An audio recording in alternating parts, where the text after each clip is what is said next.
Rowdy sheeter Riyaz ఎన్కౌంటర్పై clarity ఇచ్చారు CP Sai Chaitanya.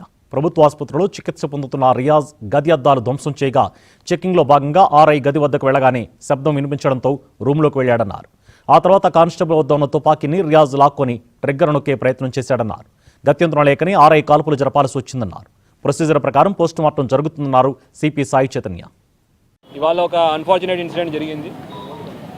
ఇవాళ government general హాస్పిటల్లో ఒక ప్రీవియస్ అక్యూజ్ రియాజ్ అనే అతను వార్డులో ఉన్నాడు. అయితే రెగ్యులర్ చెకింగ్లో భాగంగా ఆర్ఐ గారు అక్కడ చెకింగ్కి వెళ్తే అక్కడ రూమ్ దగ్గర తలుపులు పాల్గొట్టే సౌండ్, తర్వాత అద్దం పగిలిన వచ్చేసరికి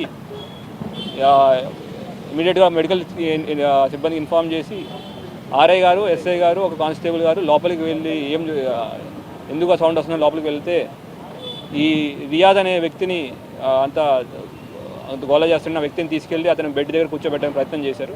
కూర్చోబెట్టే ప్రయత్నంలో కానిస్టేబుల్ గారి దగ్గర ఉన్న తుపాకీని లాక్కుని ఈ రియాజ్ ట్రిగ్గర్ ఒత్తడం మొదలుపెట్టాడు. అది పాడేయని ఆర్ఐ చెప్తున్నా వినకుండా ట్రిగ్గర్ ఒత్తుతుంటే గత్యంతరం లేక ఆర్ఐ గారు ఫైర్ చేయడం జరిగింది. అక్కడి నుంచి అంత ఫైర్ చేయడం బుల్లెట్ ఇంజురీస్తో రియాజ్ కింద పడిపోయాడు. తర్వాత ఎస్ఓపి ప్రకారం దాని మీద కేసు రిజిస్టర్ చేయడం అండ్ ఎంక్వైరీ చేయడం